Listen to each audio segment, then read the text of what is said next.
प्राकृतिक संसाधन के बारे में आज पढ़ेंगे। 9 क्लास का प्राकृतिक संसाधन केमिस्ट्री में है, लेसन नंबर 5। देखो समझो, प्राकृतिक संसाधन क्या है। प्राकृतिक में जो प्रचुर मात्रा में उपलब्ध मानव की मूल आवश्यकताओं की पूर्ति करने वाले उपयोगी पदार्थ प्राकृतिक संसाधन कहलाते हैं। संसाधन, सबसे पहले जानो संसाधन क्या है। तो जो मानव की मूल आवश्यकता की जो पूर्ति करता है ना उपयोगी पदार्थ, उसी को हम संसाधन कहते हैं। जो आपकी ज़रूरत को पूरा कर रहा है उसे हम क्या कहते हैं, संसाधन कहते हैं। समझ गए ना। कोई भी आपकी ज़रूरत को पूरा कर रहा है उसको हम क्या कहते हैं, संसाधन। तो प्राकृतिक संसाधन मतलब हो गया प्रकृति में प्रचुर मात्रा में जो उपलब्ध है। प्रचुर मतलब बहुत ज़्यादा मात्रा में उपलब्ध है, जो मानव की मूल आवश्यकताओं की पूर्ति करने वाले उपयोगी पदार्थ को प्राकृतिक संसाधन कहते हैं। जैसे वायु, जल, स्थल, ऊर्जा, खनिज, पेट्रोलियम इत्यादि प्राकृतिक संसाधन है। समझ में आ गया। तो प्राकृतिक संसाधन का परिभाषा क्लियर हो गया, समझ में आ गया। प्राकृतिक संसाधन के प्रकार, प्राकृतिक संसाधन के 2 प्रकार होते हैं। पहला नवीकरणीय संसाधन, दूसरा अनवीकरणीय संसाधन। पहला नवीकरणीय संसाधन, दूसरा अनवीकरणीय संसाधन। प्राकृतिक संसाधन के प्रकार क्लियर हो गया। पहला नवीकरणीय संसाधन, दूसरा अनवीकरणीय संसाधन। नवीकरणीय संसाधन किसे कहते हैं, वे संसाधन जो लगातार उपयोग होने के बाद पुनः स्वतः उत्पन्न, मतलब जो एक बार उपयोग करने के बाद ना फिर से उसको प्राप्त कर सकते हैं। जैसे हवा, हवा को कितना भी यूज करो, समझ गए ना, आपका वो अनलिमिटेड है जगह है, समझ गए ना। तो हवा भी हमारा प्राकृतिक संसाधन है। सौर ऊर्जा, सौर ऊर्जा आप अपने पूरे छत पे सौर ऊर्जा लगा लीजिए, पूरे गांव के छत पर लगा दीजिए, अगल बगल के सब जगह लगा दीजिए, सौर ऊर्जा थोड़ा ही खत्म होगा। तो सौर ऊर्जा भी हमारा प्राकृतिक संसाधन है। जल, कहे सर जल तो हम पिएंगे तो ये खत्म हो जाएगा, तो ये कैसे नवीकरणीय संसाधन है, पीने के रूप में नहीं। आप सुने होंगे कि जल से बिजली पैदा होता है, सुने हो कि नहीं सुने हो। तो बिजली कैसे पैदा होता है, ये टरबाइन, एक बिजली उत्पन्न करने के लिए टरबाइन है जी। टरबाइन जब घूमता है ना, टरबाइन एक मशीन है, समझ गए ना। इसके बारे में हम बताएंगे आगे, वीडियो कभी बनाएंगे ना तब बताएंगे टरबाइन के बारे में डिटेल से। फिलहाल आप समझिए, टरबाइन एक प्रकार का मशीन है जिसमें पंखी लगा रहता है। वो जब घूमता है ना तब जा कर के बिजली पैदा होता है और वो हमें प्राप्त होता है। तो कहोगे सर जल से कैसे बिजली पैदा होता होगा। तो जहाँ झरना, पहाड़ पर से जो पानी गिरता है ना उसको झरना कहते हैं। तो जहाँ झरना रहता है वहाँ पानी बहुत तेज़ी से गिरता है कि नहीं गिरता है, ये आपको पता ही होगा। जब वो तेज़ी से गिरता है झरना पानी, तो वही जो पानी जो रहता है ना, वही जो होता है तेज़ी से गिरता है और वहाँ पर टरबाइन लगा दिया जाता है। वो टरबाइन को घुमा देता है और फिर बिजली पैदा करता है। बांध जहाँ पे बनाया जाता है, बांध, वहाँ पर भी पानी बहुत तेज़ी से है जो कि बहता है, तो वहाँ पर भी टरबाइन लगा दिया जाता है। तो टरबाइन घुमाने के लिए ढेर सारा ऊर्जा की ज़रूरत होती है। तो जहाँ तहाँ टरबाइन थोड़ा ही बनाया जा सकता है। जहाँ पे पानी तेज़ रफ्तार से गिरे, तेज़ रफ्तार से बहता है वहाँ पे। तो जल एक प्रकार का नवीकरणीय संसाधन है, ये समझ गए। वन, कहोगे सर वन नवीकरणीय संसाधन कैसे है। तो देखो, वन एक बार काट दिए, फिर से वहाँ पर पौधा लगा दिए, फिर से है जो कि वन बन गया, समझ गए ना। तो वन भी एक प्रकार का नवीकरणीय संसाधन है। समझ में आ गया। तो नवीकरणीय संसाधन का परिभाषा, वे संसाधन जो लगातार उपयोग होने पर पुनः उत्पन्न हो जाते हैं, नवीकरणीय संसाधन कहलाते हैं। जैसे वायु, सौर ऊर्जा, जल और वन नवीकरणीय संसाधन है। अनवीकरणीय संसाधन, वे संसाधन जो एक बार समाप्त हो जाने पर पुनः जल्दी उत्पन्न नहीं होते हैं, अनवीकरणीय संसाधन कहलाते हैं। उदाहरण के लिए कोयला और पेट्रोलियम। उदाहरण के लिए क्या हो गया, कोयला और पेट्रोलियम हमारा अनवीकरणीय संसाधन है। समझ में आ गया। अब जानते हैं हम वायु के बारे में। क्लियर है। जिसका एक बार उपयोग करते हैं और फिर से वो पुनः प्राप्त नहीं किए कर सकते, उसको अनवीकरणीय संसाधन कहते हैं। जैसे कोयला के एक बार खाना बना लो, फिर से वो कोयला बेकार हो जाएगा, अब दूसरा कोयला लाना पड़ेगा, तो ये अनवीकरणीय संसाधन। पेट्रोल, गाड़ी में पेट्रोल भरा लिए, अब घूम लिए, पेट्रोल खत्म हो गया, फिर से आपको पेट्रोल भराना पड़ेगा। तो ये थोड़ा सा आपको समझना है, समझ गए ना। अब वायु के बारे में जानिए। वायु जिसको हवा कहते हैं, समझ गए। हमारे वायुमंडल में स्थित वायु कई गैसों का मिश्रण है। बहुत सारा गैस है जो कि हमारे वायु में मिला हुआ है, जिसमें लगभग 78% नाइट्रोजन। कोई भी चीज़ अपने आप में 100% रहता है। कोई भी चीज़, आप अगर ईमानदार हो तो भी 100% हो गया। आपके पास जितना भी रुपया है ना, सब 100% में रहता है, समझ गए। आपके किताब में लेसन है वो भी अपने आप में 100% है। तो कोई भी चीज़ 100% रहता है। तब वायु पूरे 100% में 78% क्या है, नाइट्रोजन है, 21% ऑक्सीजन है। समझ गए ना। 78 21 जोड़ोगे तो कितना होगा, 99। मतलब 100% में से 99% खाली नाइट्रोजन और ऑक्सीजन है। समझ रहे हो ना। तो इसका मतलब मुख्यतः गैस हमारा नाइट्रोजन ऑक्सीजन है। इसके अलावा भी बहुत सारा गैस है, कार्बन डाइऑक्साइड है, अक्रिय गैस है, जलवाष्प है, धूलकण है, ये सभी भी है। तो ये सब में से कार्बन डाइऑक्साइड आपका एक इम्पोर्टेंट है 0.03%। तो ये तीनों के याद रखिएगा। वायु के अवयव पूछेगा तो नाइट्रोजन, ऑक्सीजन, कार्बन डाइऑक्साइड और अन्य गैस। नाइट्रोजन 78%, ऑक्सीजन 21% और कार्बन डाइऑक्साइड कितना 0.03%। समझ में आ रहा है? क्लियर है? समझ गए ना? जलवाष्प, अक्रिय गैस, धूलकण आदि भी विद्यमान होते हैं। समुद्र तल से 7 किलोमीटर तक वायु में पर्याप्त ऑक्सीजन मौजूद होता है। समुद्र तल होता है ना, इससे 7 किलोमीटर तक वायु में पर्याप्त मात्रा में ऑक्सीजन मौजूद होता है। समुद्र के तल से 7 किलोमीटर ऊपर जाइएगा ना, उस क्षेत्र में आपको ऑक्सीजन मिलेगा, और ज़्यादा ऊपर जाइएगा तो ऑक्सीजन नहीं मिलेगा। आप देखोगे पहाड़ पर जो लोग जाते हैं ऑक्सीजन का सिलेंडर लेकर के जाते हैं। क्यों जाते हैं? काहे कि जो पहाड़ जो है 7 किलोमीटर, समुद्र तल से 7 किलोमीटर जो है उससे ज़्यादा ऊंचाई पर है, तो वहाँ पर ऑक्सीजन कम जाएगा, जिसके कारण है कि वो ऑक्सीजन लेकर के जाते हैं। आप देखोगे नीचे वाला रूम में रहते हो तो उसमें है कि गर्मी ज़्यादा लगेगा, जैसे जैसे ऊपर जाओगे आपको गर्मी कम लगेगा, हवा लगेगा। समझ गए ना? तो ये कब तक के होगा? जब तक कि आपका 7 किलोमीटर वाला रेंज है। 7 किलोमीटर वाला बाद के रेंज में नहीं ऐसा होगा, ऊपर जाओगे तो फिर ऑक्सीजन कमेगा। 7 किलोमीटर तक के ऊपर बढ़ोगे तो ऑक्सीजन बढ़ेगा। समझ गए ना? तो क्या कर रहा है, समुद्र तल से 7 किलोमीटर तक वायु में पर्याप्त ऑक्सीजन मौजूद होता है, जो सभी जीवों के लिए परम आवश्यक है। इस क्षेत्र को क्षोभ मंडल कहते हैं। क्षोभ मंडल समझ में आ गया? समुद्र तल से 7 किलोमीटर तक वायु में पर्याप्त ऑक्सीजन मौजूद होता है और जो सभी जीवों के लिए परम आवश्यक है। इस क्षेत्र को क्षोभ मंडल कहते हैं। क्षोभ मंडल का परिभाषा यहाँ से लेके यहाँ तक के हो गया। वायु के अवयव नाइट्रोजन 78%, ऑक्सीजन 21% और कार्बन डाइऑक्साइड 0.03% और अन्य गैस। क्लियर है? और कार्बन डाइऑक्साइड गैस के बारे में एक बात जानिए। कार्बन डाइऑक्साइड गैस जो है ना, गर्म गैस है, मतलब ये जितना ज़्यादा रहेगा ना उतना नुकसान पहुंचाएगा। कोई सर कैसे? कार्बन डाइऑक्साइड बहुत ज़्यादा रहेगा तो गर्मी बढ़ा देगा। हमारे पृथ्वी पर मात्र 0.03% है कार्बन डाइऑक्साइड, जिसमें इतना गर्म है। अगर 1% हो गया तो कितना गर्म होगा? यहाँ देखिए, शुक्र और मंगल जैसे ग्रहों पर जीवन नहीं है। यहाँ क्या कर रहा है, 8 ग्रह होता है ना, आप लोग 8 क्लास में पढ़े होंगे। शुक्र और मंगल जैसे ग्रह जो होता है उस पर जीवन नहीं है। पूछेगा क्यों नहीं है? कहोगे सर काहे नहीं है?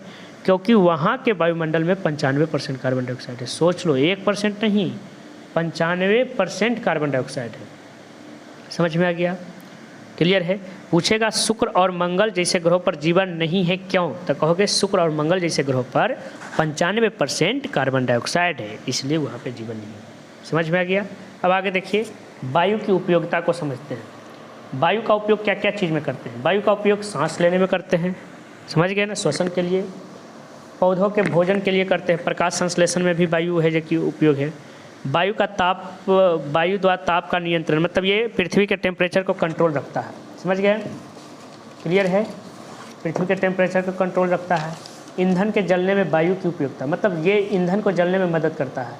वर्षा के लिए भी वायु है जो की उपयोगिता होता है। वर्षा के लिए वायु की उपयोगिता होता है। समझ गए ना? तो वायु की उपयोगिता है जो कि हम सब है जो कि याद रखेंगे। पूछेगा वायु का उपयोग हम किस किस चीज़ में करते हैं, आप है जो कि लिख दोगे।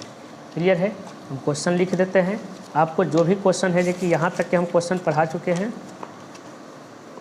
ये सब है जो कि यहाँ तक के हम बताए थे, लेकिन उस दिन वीडियो थोड़ा सा गड़बड़ हो गया था। समझ गए? लाइन कट गया था, जिसके कारण हम वीडियो नहीं बना पाए थे। तो यहाँ तक के हम पढ़ा चुके थे एक वीडियो में। समझ गए ना? तो हम ये सब बताते हैं, आप ये क्वेश्चन लिखा देते हैं। वायु की उपयोगिता, समझ गए ना? परेशान नहीं होइएगा।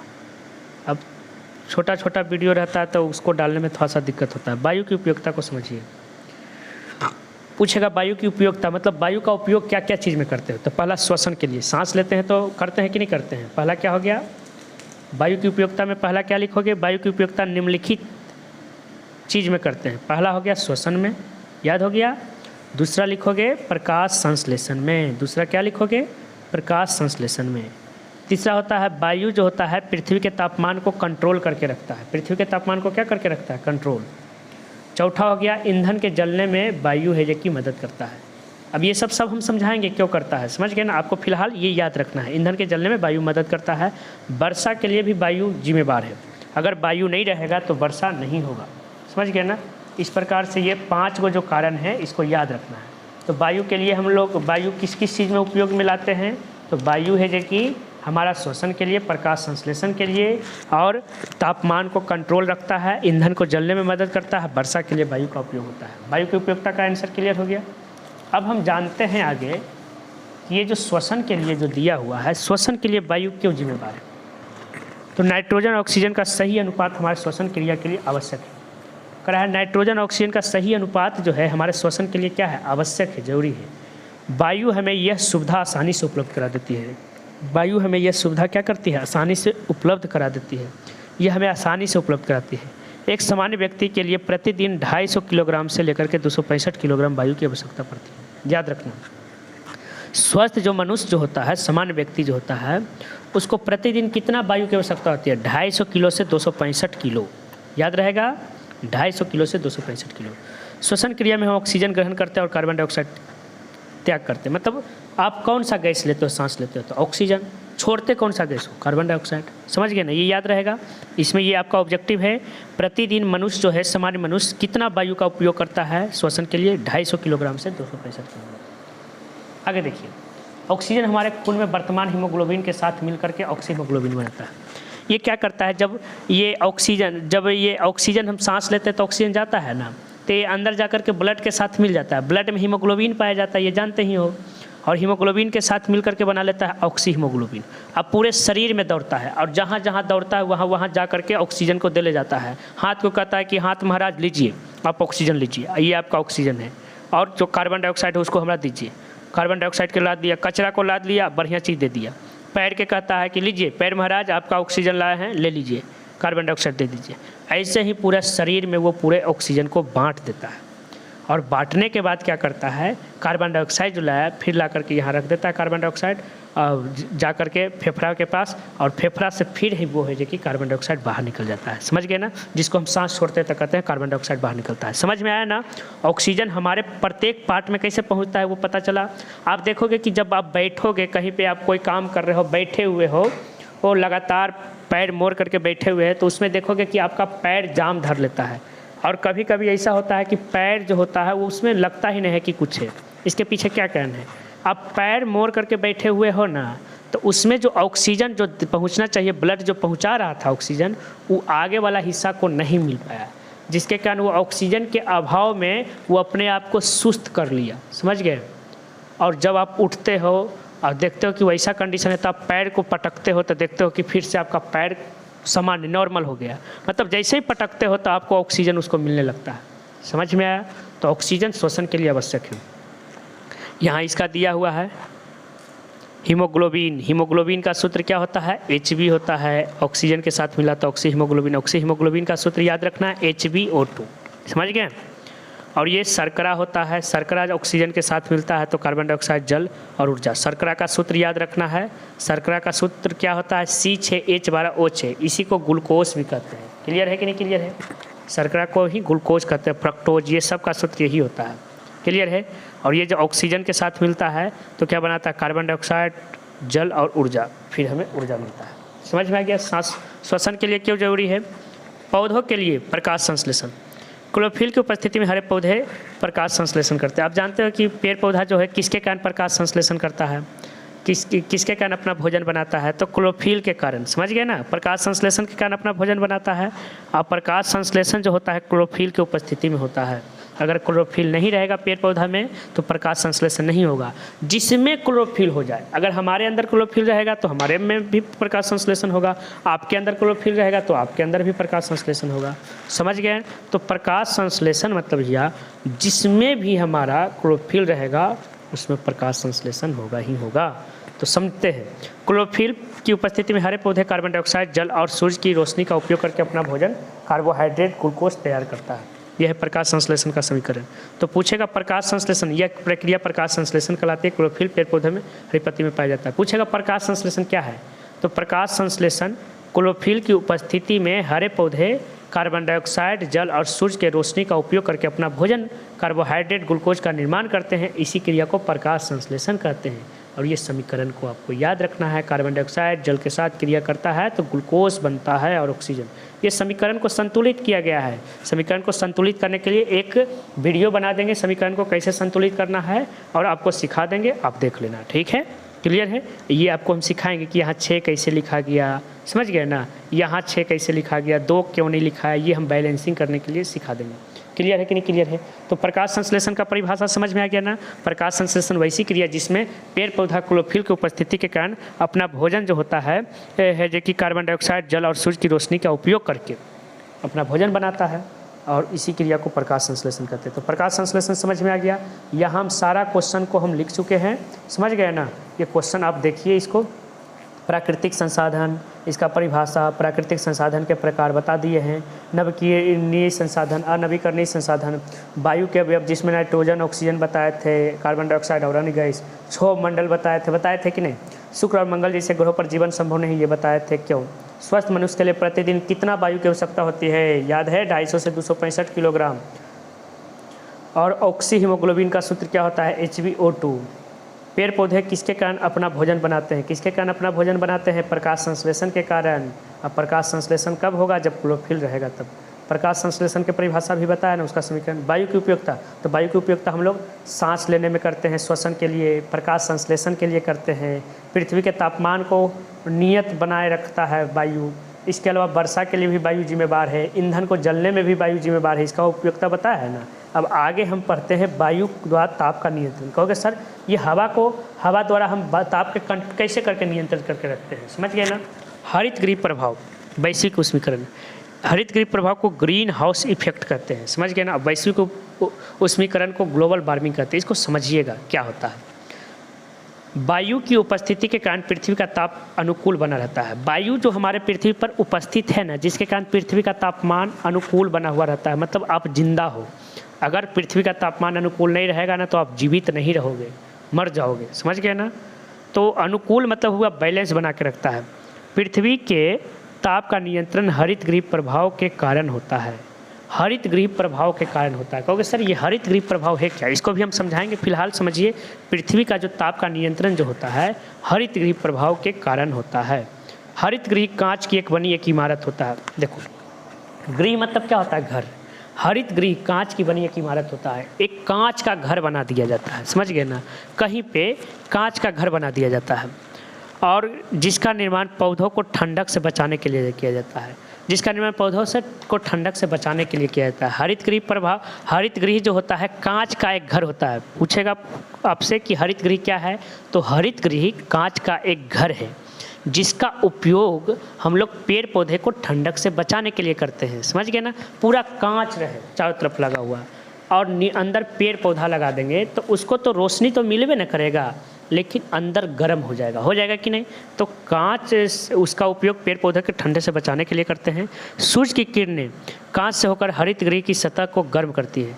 जब सूर्य की जो किरण जो होता है, सनलाइट जो होता है, कांच से जैसे ही अंदर घुसता है वो घर को गर्म करना चालू कर देता है, समझ गए ना, गर्म करना चालू कर देता है। और सूर्य की किरणें कांच से होकर के हरित गृह की सतह को गर्म करता है। कांच हरित गृह के भीतर की उष्मा को रोक देता है।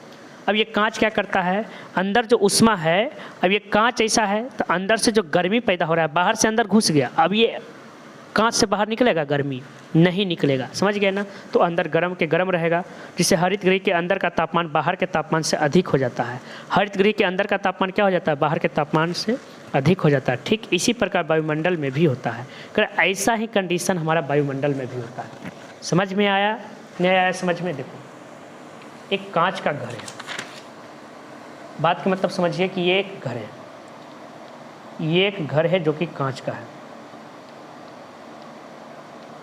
ये एक कांच का घर है, समझ गए ना। इसमें बहुत सारे पेड़ पौधे लगे हुए हैं, बहुत सारे पेड़ पौधे लगा दिए, समझ गए। अब ये सनलाइट यहाँ से आएगा, यहाँ से सनलाइट आया, यहाँ से सनलाइट आएगा, अंदर वाला हिस्सा को गर्म करेगा। अब ये अंदर जो गर्मी हो गया, आप ये कांच लगा हुआ है तो ये गर्मी तो बाहर नहीं जाएगा, तो अंदर ये गर्मी ही कुम्हला जाएगा। अब ये पेड़ पौधा को ठंडा लगेगा, नहीं लगेगा। और इसी के कारण आप देखते हो कि गर्मी के सीज़न में भी, ठंडा के सीज़न में भी वो फल को हम उपजा लेते हैं, वो फसल को उपजा लेते हैं, वो सब्जी उपजा लेते हैं जो गर्मी में होता है। समझ गए ना? गर्मी में बहुत सारा ऐसा फसल है जो कि गर्मी में ही होता है, लेकिन आज हमारा तकनीक इतना आगे बढ़ चुका है कि ठंडा में भी वो फसल को उपजाने के पीछे यही कारण है। इसमें है जो कि बढ़िया जो होता है, जो गर्मी वाला फसल जो होता है ना, इसमें उपजाया जाता है, जिससे वो महंगा बिकता है और किसान को फायदा होता है, जो ये करते हैं ग्रीन हाउस। इसी के जैसा हमारा पृथ्वी है। कहोगे सर पृथ्वी कैसे इसी के जैसा? ये हमारा पृथ्वी हो गया, समझ गए ना? और कार्बन डाइऑक्साइड यहाँ पर पूरा एकदम फैला हुआ है, ये कार्बन डाइऑक्साइड वाला लेयर हो गया, ठीक है ना? मतलब ये सब में पूरा कार्बन डाइऑक्साइड है। ये सनलाइट अंदर घुस गया ना। अब जैसे ये अंदर घुसला के बाद फिर बाहर निकलने का कोशिश करता है तो कार्बन डाइऑक्साइड कहता है अरे कहाँ जा रहा है, अब चुपचाप अंदर ही रहो। ये कार्बन डाइऑक्साइड ऐसा है ना, इसको बाहर निकलने ही नहीं देता। अब बाहर नहीं निकलेगा तो तापमान बढ़ेगा कि नहीं बढ़ेगा? इसीलिए कार्बन डाइऑक्साइड हमारे पृथ्वी के तापमान को बढ़ाने में मदद करता है। तो कार्बन डाइऑक्साइड हमारे पृथ्वी पर जितना कम रहेगा उतना हमारे लिए फ़ायदा है। पृथ्वी पर कितना कार्बन डाइऑक्साइड रहता है बताए थे ना? 0.03%। तो आपसे पूछेगा ग्रीन हाउस गैस या ग्रीन हाउस प्रभाव। ग्रीन हाउस प्रभाव या इसी को हरित गृह प्रभाव कहते हैं, या इसी को हम क्या कहते हैं? हरित गृह प्रभाव। समझ में आ गया? तो ये चीज़ है जो कि आप क्या लिखोगे? हरित गृह प्रभाव या ग्रीन हाउस प्रभाव जो होता है, एक कांच का बना हुआ एक घर है, समझ गए ना? जिसमें क्या होता है, जैसे ही सूर्य प्रकाश अंदर जाता है तो अंदर के तापमान को बढ़ा देता है, फिर वो बाहर नहीं निकल पाता है, समझ गए? जिससे पौधा है जो कि पेड़ पौधे को ठंडक से बचाया जा सकता है। और इसका उपयोग कर हम है जो कि ठंड के सीज़न में भी वैसे फसल को उपजा पाते हैं जो गर्मी के सीज़न में है जो कि होता है। क्लियर है? और पृथ्वी हमारा इसी प्रकार से है जो कि जिम्मेवार है। तो पूछेगा हरित गृह प्रभाव में कौन सा गैस जिम्मेवार है, तो कौन बोलोगे? Carbon dioxide. इसके अलावा भी बहुत सारा गैस है, समझ गए ना? लेकिन कार्बन डाइऑक्साइड ज़्यादा जिम्मेवार है, समझ गए ना? यह कार्बन डाइऑक्साइड में ना नहीं दे रहा था। पूछेगा हरित गृह प्रभाव में कौन सा गैस जिम्मेवार है? कौन सा गैस जिम्मेवार है? बता दोगे? जिम्मेवार है, बता दोगे ना? कौन सा गैस जिम्मेवार है? तो ये हरित गृह प्रभाव में हमारा कार्बन डाइऑक्साइड गैस जिम्मेवार है। वायुमंडल में कार्बन डाइऑक्साइड पृथ्वी से उष्मा को पृथ्वी के वायुमंडल से बाहर जाने से रोकती है। बताए ना अभी? कार्बन डाइऑक्साइड पृथ्वी से जो उष्मा गर्मी जो है वो पृथ्वी के वायुमंडल से बाहर जाने से रोकती है। कहती है नहीं जाने देंगे, जिससे रात में पृथ्वी का ताप बहुत कम हो जाता है। इससे रात में आप देखोगे कि दिन, अच्छा ये बताओ, दिन के ज़्यादा ठंडा रहता है कि रात के? गर्मी के सीज़न में भी देखोगे दिन में ज़्यादा गर्मी रहेगा, रात में कुछ ठंडा रहता है। क्यों ठंडा रहता है? दिन के सनलाइट रहता है, सनलाइट अंदर आता है तो कार्बन डाइऑक्साइड तो का जान ही नहीं देता है, समझ गए ना? तो दिन के इसलिए गर्मी जाता है। और रात के जो होता है सनलाइट तो रहता नहीं है, तो सनलाइट नहीं रहेगा तो कार्बन डाइऑक्साइड केकरा रोकेगा? केकरो नहीं रोकता है, समझ गए? इसीलिए रात को ठंडा लगता है, जिससे रात में पृथ्वी का ताप को बहुत कम हो जाता है। दरअसल सूर्य से आने वाली विकिरणों को कार्बन डाइऑक्साइड अवशोषित नहीं करता है, किंतु यह विकिरण जब पृथ्वी को गर्म कर पुनः विकीर्ण होता है तो वायुमंडल कार्बन डाइऑक्साइड इसे परिवर्तित कर पुनः पृथ्वी को प्रेषित करता है। क्या कर रहा है? सूर्य से आने वाली विकिरणों को कार्बन डाइऑक्साइड अवशोषित नहीं करता, किंतु मतलब सूर्य से जो सनलाइट आ रहा है ना, उसको कार्बन डाइऑक्साइड कुछ नहीं बिगाड़ता है और अंदर आ जाता है ना, उसके बाद वो बाहर नहीं जाने देता है। किंतु यह विकिरण जब पृथ्वी को गर्म कर पुनः विकीर्ण होता है तो वायुमंडल कार्बन डाइऑक्साइड इसे परावर्तित कर पुनः पृथ्वी की ओर प्रेषित करता है। मतलब वो टकरा करके कहता नीचे ही रहो, अब अंदर ही रहो, आया कहाँ लगी, अब जाने नहीं देंगे। समझ में आया? क्लियर है? आगे देखो। जिससे क्षोभ मंडल में अतिरिक्त ऊर्जा संचित होता है। जिससे क्षोभ मंडल में क्या होता है? अतिरिक्त ऊर्जा है देखिए संचित होता है। क्लियर है? और क्षोभ मंडल क्या होता है? वायुमंडल गर्म रहता है। वायुमंडल क्या होता है? गर्म हो जाता है। सूर्य ऊर्जा के शोषण और उत्सर्जन की क्रिया द्वारा वायुमंडल को तप्त रखने में की विधि को हरित गृह प्रभाव कहते हैं। और बड़े पैमाने पर औद्योगिकरण, जीवाश्म ईंधनों के दहन तथा पेड़ों के कटने से कटने से वायुमंडल में कार्बन डाइऑक्साइड की मात्रा लगातार बढ़ती जा रही है। कह रहा है कि औद्योगिकरण, बहुत सारा फैक्ट्री का जो स्थापना हुआ है जीवाश्म ईंधन के दहन से, जीवाश्म ईंधन मतलब हो गया कोयला, पेट्रोल, ये सब के दहन से, पेड़ पौधा के कटने से वायुमंडल में कार्बन डाइऑक्साइड की मात्रा लगातार बढ़ती जा रही है। कार्बन डाइऑक्साइड वायु से भारी होता है। कार्बन डाइऑक्साइड जो होता है वायु से क्या होता है, भारी होता है और वायुमंडल में विद्यमान रहता है। इसकी वृद्धि से वायुमंडल में ऊष्मा की वृद्धि होती है। इसे वैश्विक ऊष्मीकरण कहते हैं। इसी को क्या कहते हैं, वैश्विक ऊष्मीकरण, ग्लोबल वार्मिंग कहते हैं। समझ गए ना। और अतः वैश्विक ऊष्मीकरण की स्थिति से बचने के लिए वृक्षारोपण करना आवश्यक है, जिससे कार्बन डाइऑक्साइड की मात्रा हमारे वायुमंडल में स्थिर रह सके। वैश्विक ऊष्मीकरण पूछेगा तो बता दोगे, पूछेगा वैश्विक ऊष्मीकरण क्या है। वैश्विक ऊष्मीकरण, ऊष्मीकरण क्लियर है। वैश्विक ऊष्मीकरण क्या लिखोगे, यहाँ पे देखो दिया हुआ, कार्बन डाइऑक्साइड वायु से भारी होता है और वायुमंडल में विद्यमान रहता है और इसकी वृद्धि से वायुमंडल में ऊष्मा की वृद्धि होती है, जिसे वैश्विक ऊष्मीकरण कहते हैं। कार्बन डाइऑक्साइड वायु से क्या होता है, भारी होता है और वायुमंडल में विद्यमान रहता है। वायुमंडल में तो है ना पहले से, और इसकी वृद्धि से वायुमंडल में ऊष्मा की वृद्धि होती है और जैसे ये वृद्धि करता है वायुमंडल में ऊष्मा की वृद्धि होती है, जिसे हम क्या कहते हैं, वैश्विक ऊष्मीकरण। अतः वैश्विक ऊष्मीकरण की स्थिति से बचने के लिए वृक्षारोपण करना चाहिए। वृक्षारोपण करोगे तो ग्लोबल वार्मिंग नहीं होगा, पृथ्वी गर्म नहीं होगा। वायुमंडल में कार्बन डाइऑक्साइड निम्नलिखित दो विधियों से स्थिर होता है। हरे पेड़ पौधे सूर्य प्रकाश की उपस्थिति में कार्बन डाइऑक्साइड को ग्लूकोज में बदल देता है तथा बहुत से समुद्री जंतुओं समुद्री जल में घुले कार्बोनेटों को अपने कवच बनाते हैं। ये याद रखिएगा, वायुमंडल में कार्बन डाइऑक्साइड दो विधि से स्थिर होता है। वायुमंडल में कार्बन डाइऑक्साइड को स्थिर करने की विधि,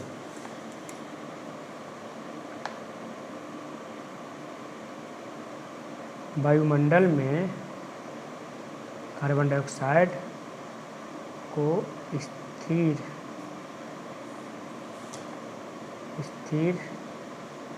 करने की विधि। अब देखो इसको समझो। हरे पौधे जो होते हैं ना, सूर्य प्रकाश की उपस्थिति में, सनलाइट की उपस्थिति में कार्बन डाइऑक्साइड को किस चीज़ में बदल देते हैं, ग्लूकोज में। हरे पौधे हम बताए थे ना, उधर सब प्रकाश संश्लेषण वाला समीकरण पढ़े थे तो याद होगा। देखो प्रकाश संश्लेषण वाला जो कार्बन डाइऑक्साइड है, ये जल, इसको किस चीज़ में बदल दिया, ग्लूकोज। तो हरे पौधे जो होते हैं ना, कार्बन डाइऑक्साइड को किस चीज़ में बदल देते हैं, ग्लूकोज में बदल देते हैं, जिससे कार्बन डाइऑक्साइड स्थिर रहता है। अब बहुत से समुद्री जंतु जो होते हैं, जो समुद्र में रहता है, समुद्री जल में घुले कार्बोनेट, जो समुद्र के जल में जो कार्बोनेट घुला होता है, वो अपने कवच बना लेते हैं, से अपने कवच बना लेते हैं, अपना क्या कर लेते हैं, कवच मतलब क्या होता है, अपना रक्षा के लिए वो बना लेते हैं आसपास, जिससे वो बहुत सारे समुद्री जंतु समुद्री जल में घुले कार्बोनेट से अपने कवच बना लेते हैं, अपने कवच बना लेते हैं। समझ गए ना। उनका जो शरीर का तापमान, शरीर का जो बाहर वाला हिस्सा होता है ना, उसका निर्माण कर लेते हैं कार्बोनेट से। क्लियर है कि नहीं क्लियर है, ये समझ में आ गया। अब ईंधन के जलने में वायु की उपयोगिता। ईंधन के जलने में कह रहा है कि ईंधन के जलने में वायु का क्या उपयोगिता है। वायु नहीं रहेगा तो ईंधन नहीं जलेगा। मान लो एक मोमबत्ती है, उसको आप जला रहे हो, ठीक है ना, और उस पर आकर के एक गिलास है, जो कि बड़ा सा गिलास रख दीजिए, वो कुछ देर जलेगा फिर बुझ जाएगा। इसके पीछे क्या कारण है, वो ग्लास रख दिए तो ऑक्सीजन इसको नहीं मिल रहा है। ऑक्सीजन थोड़ा सा मिला तो कुछ देर तक ये जलते रहेगा, जैसे ऑक्सीजन ख़त्म होगा वो नहीं जलेगा। तो कोई भी चीज़ को जलाने के लिए ऑक्सीजन क्या है, जिम्मेवार है। आप देखोगे होटल वोटल में देखोगे चूल्हा के नीचे पंखा लगाया रहता है। क्यों लगाया रहता है, क्या है कि उसमें कोयला इतना सारा भरा रहता है कि वो अगर पंखा नहीं लगाएगा तो उसको ऑक्सीजन नहीं मिल पाएगा, जिसके कारण वो जलेगा नहीं।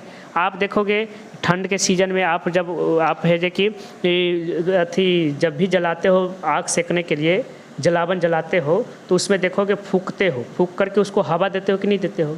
तो जलने के लिए, कोई भी चीज़ को जलने के लिए ऑक्सीजन का होना आवश्यक है। पेट्रोलियम ईंधन हाइड्रोकार्बन के मिश्रण होते हैं, इसके जलने से कार्बन डाइऑक्साइड और जलवाष्प बनता है। इसको याद रखना है। ईंधन के जलने में वायु की उपयोगिता, समझ गए ना। बिना हवा के हमारा है जो कि कोई भी ईंधन नहीं जलेगा, चाहे वो गोईठा रहे, चाहे वो लकड़ी रहे, कुछ भी रहे। समझ में आ गया।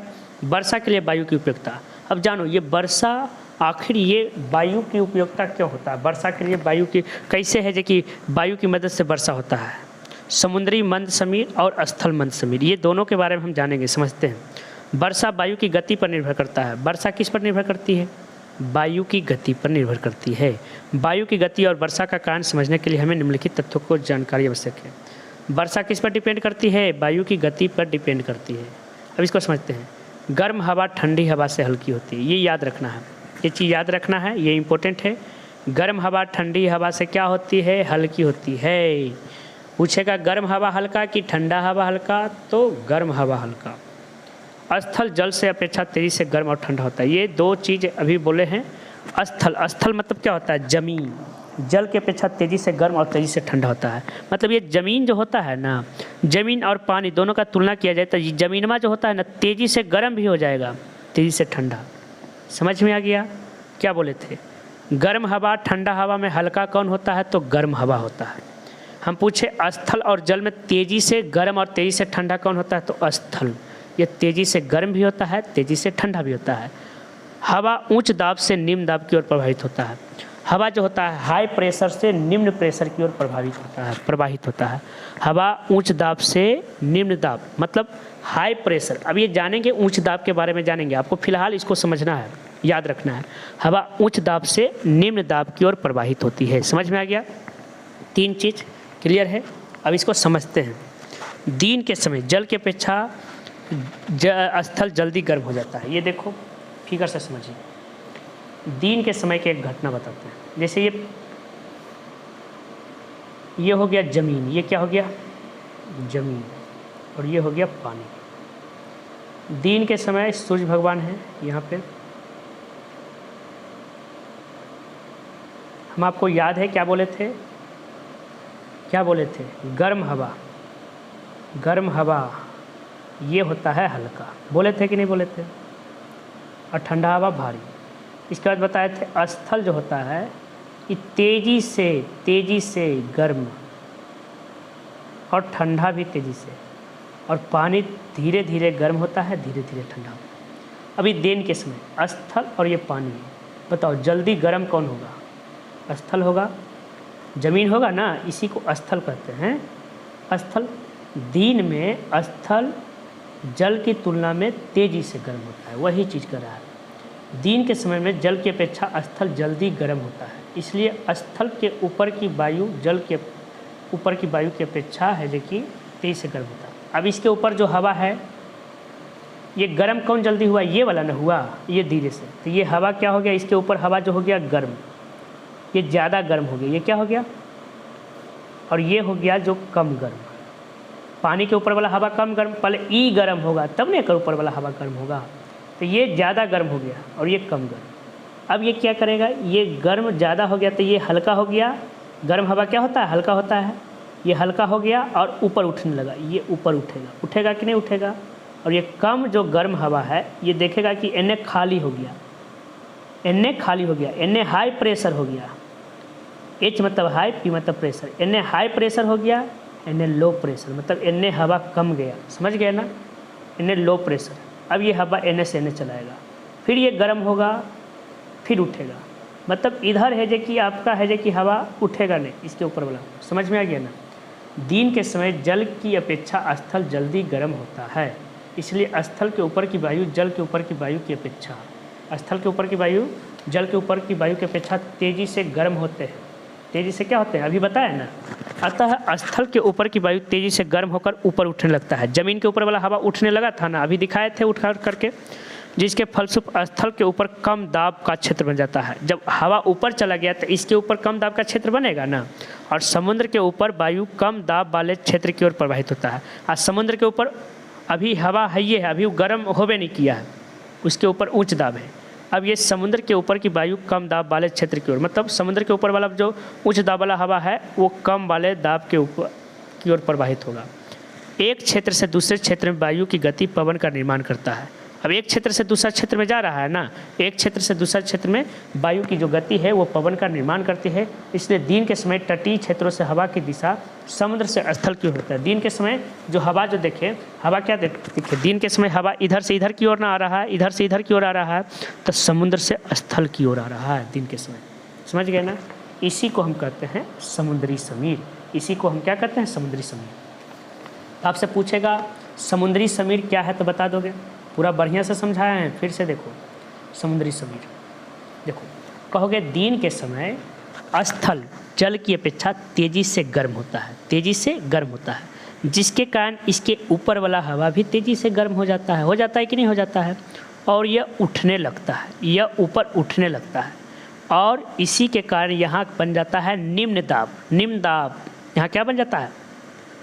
समुद्र के ऊपर वाला जो हवा है वहाँ बन जाता है उच्च दाब, वहाँ बन जाता है उच्च दाब और हवा समुद्र से स्थल की ओर गति करती है। ये हवा इधर आ गया, उच्च दाब से निम्न दाब, बताया ना हवा जो होता है उच्च दाब से निम्न दाब की ओर गति करता है।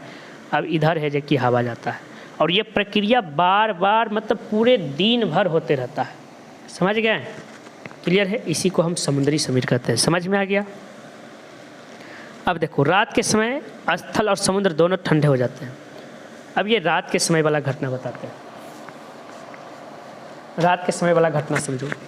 ये स्थल हो गया, ये क्या हो गया और ये समुद्र हो गया। ये भी गर्म हो गया है, स्थल गर्म था दिन के समय, ये रात वाला कंडीशन है, ठीक है ना। तो रात के ठंडा रहता है तो ये तेज़ी से ठंडा भी होता है। याद हो बताए ना कि स्थल तेज़ी से गर्म भी होता है, तेज़ी से ठंडा भी होता है। तो ये तेज़ी से ठंडा, तो सबसे ज़्यादा ठंडा ये हो गया, ये ज़्यादा ठंडा हो गया। लेकिन एक ठंडा होने में टाइम है। इसके ऊपर अभी ये इसके ऊपर वाला हवा क्या है? गर्म ही है। अब गर्म हवा है तो इसका हवा अभी उठेगा, उठेगा कि नहीं उठेगा? उठेगा ना। इसका हवा भी गर्म है, इसका हवा क्या है? ठंडा है। तो इसका हवा उठेगा ऊपर, ऊपर उठेगा तो यहाँ बन जाएगा निम्न दाब। यहाँ क्या बन जाएगा? निम्न दाब। और यहाँ अभी ठंडा है तो यहाँ रहेगा उच्च दाब। अब ये हवा उच्च दाब से निम्न दाब की ओर जाएगा, जखनी समुद्र से स्थल की ओर, अवरी स्थल से समुद्र की ओर गति करेगा। करेगा कि नहीं? क्लियर है? और इसी को स्थल समीर कहेंगे। समुद्री समीर वाला में क्या था? समुद्र से स्थल की ओर था, इसको समुद्री समीर। स्थल समीर वाला में क्या है? स्थल से समुद्र की ओर। क्लियर है कि नहीं? क्लियर है? यही कर रहा है। लेकिन स्थल के अपेक्षा जल धीरे धीरे ठंडा होता है, जिसके फलस्वरूप जल के ऊपर का वायु स्थल के ऊपर की वायु से गर्म हो जाता है। अतः तटीय क्षेत्रों में रात के समय वायु की दिशा स्थल से समुद्र की ओर होती है, जिसे हम स्थल समीर कहते हैं। स्थल समीर समझ में आ गया? क्लियर है कि नहीं? क्लियर है? समझ में आ गया ना? ये क्वेश्चन को हम बढ़िया समझाएं, इसको आप लोग देखोगे, समझोगे। नहीं समझ में आया तो फिर से इसको देखना, मतलब जहाँ से जौन मिनट से समझ में नहीं आया ना वो मिनट से वीडियो देखोगे, फिर से समझ में आ जाएगा। क्लियर है कि नहीं? क्लियर है? संघनन के बारे में जानते हैं। दिन के समय नदी, तालाब, झील, समुद्र का जल सूर्य की गर्मी से वाष्प बनता है। का संघनन जो होता है दिन के समय, जो नदी, तालाब, झील ये सब के पानी का जल जो होता है ये भाप बन करके ऊपर उठता है। उठता है कि नहीं? सूर्य की गर्मी से वायु भी गर्म हो जाता है। सूर्य की गर्मी से क्या हो जाता है? वायु भी गर्म हो जाता है, हवा भी गर्म हो जाता है। और गर्म वायु अपने साथ जलवाष्प को लेकर के ऊपर उठने लगते हैं। गर्म वायु जो होता है, हवा गर्म हो गया, अपने साथ जलवाष्प को लेकर के ऊपर उठने लगते हैं और ये फैलती है तथा ठंडी। जैसे ही वायु ऊपर की ओर जाती है ये फैलती है और ठंडी हो जाती है। जैसे इसे ऊपर जाता है ये ठंडी हो जाती है। ठंडा होने से वायु में उपस्थित जलवाष्प संघनित होकर के, और वो ठंडा होकर के वो जलवाष्प है वो संघनित होकर के, फिर से देखो समझो। जैसे मान लो एक समुद्र है, ठीक है ना। मान लो ये समुद्र है, पल भर के लिए देखो हम एक उदाहरण फिगर के माध्यम से समझाने का प्रयास करते हैं। जैसे ये देखो ये समुद्र है, यहाँ देखो ये हमारा क्या है? समुद्र है, ये हमारा समुद्र है। अब इसमें जो पानी है, इसमें जो क्या है? पानी है, वो क्या होगा? पानी भाप बनेगा। भाप बनेगा कि नहीं? गर्म होगा पानी, पानी भाप बन गया। क्या बन गया? भाप, जिसी को हम वाष्प भी कहते हैं। अब भाप बनेगा तो पानी गर्म होकर के ऊपर उठेगा कि नहीं? उठेगा कि नहीं? ये पानी भाप बन गया। भाप गर्म होता है कि ठंडा होता है? गर्म होता है। ऊपर उठेगा और ऊपर उठ करके जा करके जैसे जैसे ऊपर हो जाएगा ये ठंडा होते चल जाएगा। ये क्या होते चल जाएगा? ठंडा। और ठंडा होकर के ये सब है जो कि इकट्ठा हो जाता है। इसी को हम कहते हैं संघनन। जलवाष्प संघनित हो जाती है। जलवाष्प क्या हो जाती है? जल का जो भाप है वो संघनित हो जाती होकर के जल की बूंद बनाती है और वही ऊपर जमा हो जाता है, जल की बूंद में बदल जाता है। और यह संघनन आसानी से तब होता है जब वायु में उपस्थित धूलकण नाभिक की तरह कार्य करके अपने चारों ओर बूंदों को एकत्रित होने देते हैं। जब ये बूंदें बड़ी और भारी हो जाती है तब ये वर्षा के रूप में नीचे गिरती है। और यही बूंद जो होता है ऐसे छोटा छोटा बूंद रहता है तो नहीं वर्षा के रूप में गिरता है। यही जब बड़ा हो जाता है तो वर्षा के रूप में नीचे गिरती है। कभी कभी जब वायु का ताप काफ़ी कम हो जाता है तब ये हिम वृष्टि, मतलब कभी कभी बहुत ज़्यादा तापमान कम जाता है तो हिम वृष्टि, मतलब जिसको कहते हैं स्नो मतलब हो गया बर्फ़ वाला वर्षा जिसे कहते हैं, ओले पर के रूप में अवक्षेपित हो जाती है। क्लियर है कि नहीं क्लियर है? इसको अब बस समझ करके रखना है, ठीक है ना। उष्णांक के बारे में जानिए। जिस ताप पर वायुमंडल के पर्याप्त जलवाष्प संतृप्त होकर के संघनित होते हैं उसे उष्णांक कहते हैं। उष्णांक का परिभाषा याद रखना है, अब समझाएंगे उसको कि उष्णांक क्या है। इसको परिभाषा उष्णांक की याद रखना है। उष्णांक देखो, जिस ताप पर वायुमंडल के पर्याप्त जलवाष्प, वायुमंडल में जो पर्याप्त जलवाष्प है ना वो संतृप्त होकर के संघनित हो जाता है। वो संतृप्त, जैसे आप जो भी चीज़ आपका मान लो क्षमता है 10 रोटी खाने का, आप 10 रोटी खा लिए, मिल गया, तो आप संतृप्त हुए कि नहीं हुए? तो वो जो जलवाष्प जो जिस ताप पर वायुमंडल से पर्याप्त जलवाष्प जो है संतृप्त हो जाता है, संतृप्त हो गया एकदम, इतना तापमान पर संतृप्त हो गया, होकर के संघनित होता है, संघनित होता है, वो संघनित हो गया, तापमान संतृप्त होकर के संघनित, उसी को हम उष्णांक कहते हैं। हिमी वर्षा, वर्षा और हिम के मिश्रण को हिमी वर्षा कहते हैं। पानी में जैसे पानी पड़ता है और उसके साथ बर्फ़ मिल जाता है ना, उसी को हिम वर्षा कहते हैं, समझ गए ना। कोहरा के बारे में देखिए, फॉग जिसको कहते हैं। कोहरा का बनना एक प्राकृतिक प्रक्रिया है। इसमें जल के सूक्ष्म कण वायु में उपस्थित धूलकण पर निलंबित रहते हैं।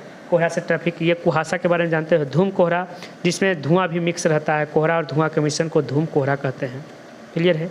ये सब धूम कोहरा वहाँ होता है जहाँ पर फैक्ट्री वैक्ट्री रहता है, जहाँ पर गाड़ी बहुत ज़्यादा चलता है। मानसून हमारा ये आपका इम्पोर्टेंट है, इसको समझिएगा।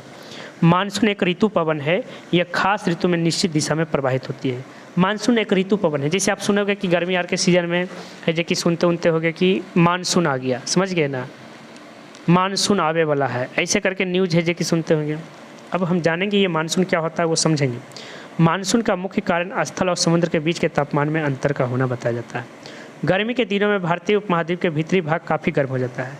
गर्मी के सीजन जो होता है तो भारत वाला क्षेत्र काफ़ी गर्म हो जाता है, अतः वहाँ निम्न दाब का क्षेत्र बन जाता है। जब गर्म हो गया तो वहाँ हवा, जब गर्म, वहाँ का तापमान गर्म हो गया तो हवा भी गर्म हो जाएगा, तो वो निम्न दाब का क्षेत्र बन जाता है। क्या? निम्न दाब का क्षेत्र बन जाता है, जिससे हिंद महासागर से नमी युक्त पवन निम्न दाब वाले क्षेत्र की ओर प्रवाहित होते हैं। तो ये निम्न दाब का क्षेत्र बन गया तो यहाँ वाला हवा उठेगा कि नहीं उठेगा? ये ऊपर उठ करके जाने लगता है। जो हिंद महासागर का जो नमी युक्त पवन जो होता है वह निम्न दाब वाले क्षेत्र की ओर प्रवाहित होने लगते हैं, फलतः तेज वर्षा होने लगता है। इसे कहते हैं दक्षिण पश्चिम मानसून। देखो इधर, जिसे हम एक फिगर के माध्यम से समझाने का प्रयास करते हैं। एक यहाँ मान लो जैसे ये भारत हो गया, ये भारत हो गया, भारत का नीचे वाला हिस्सा लिए हैं ताकि हम आपको समझा सकें। यहाँ पर ये आप जानते हो कि समुद्र है, ये पूरब होता है, ये पश्चिम होता है, ये दक्षिण होता है, उत्तर ऊपर हो गया, समझ गए ना। ये गर्म हो गया, ये क्या है? पृथ्वी गर्म है, ये भारत है जो कि गर्मी के सीजन में ये क्या है? ये गर्म हो गया है। अब ये हवा ऊपर उठ गया है, ठीक है ना। तो इस समुद्र में वाला हवा ना है जो कि इधर की ओर आएगा, इधर की ओर आएगा कि नहीं। हिंद महासागर जो है इधर से है जो कि हवा घुसता है, हिंद महासागर वाला हवा घुसेगा ना इधर से, वो और जैसे ही घुसता है तो हिंद महासागर देखो ये पश्चिम में है कि नहीं, और दक्षिण में भी है कि नहीं, यहाँ से यहाँ तक फैला हुआ है। इसी को हम कहते हैं दक्षिण पश्चिम मानसून। पूछेगा दक्षिण पश्चिम मानसून क्या है तो कहोगे देखो, गर्मी के सीजन में, गर्मी के मौसम में भारतीय उपमहाद्वीप का क्षेत्र, भारतीय उपमहाद्वीप में श्रीलंका, ये सभी, पाकिस्तान, ये सभी आ जाते हैं। भारत से जो सटे हुए देश है ना, ये सब भारतीय उपमहाद्वीप का क्षेत्र गर्मी के मौसम में जल्दी गर्म हो जाता है, जिसके कारण इसके ऊपर के वायु गर्म होकर के ऊपर उठने लगते हैं और ये निम्न दाब का क्षेत्र बन जाता है। क्या? निम्न दाब। तो हवा जो है हिंद महासागर से भारत में प्रवेश करती है और खूब वर्षा होती है। इसी को कहते हैं दक्षिण पश्चिम मानसून। इसी को क्या कहते हैं? दक्षिण पश्चिम मानसून। आपसे पूछेगा दक्षिण पश्चिम मानसून बता दोगे? दक्षिण पश्चिम मानसून, समझ में आ गया ना? क्या बताओगे? गर्मी के मौसम में भारतीय उपमहाद्वीप का क्षेत्र काफ़ी गर्म हो जाता है और हवा जो है ये भारतीय उपमहाद्वीप का क्षेत्र में निम्न वायुदाब का क्षेत्र बन जाता है, जिससे हवा जो है हिंद महासागर से भारत में प्रवेश करती है और बहुत तेज़ी से वर्षा होता है। इसी को कहते हैं दक्षिण पश्चिम मानसून। समझ में आ गया।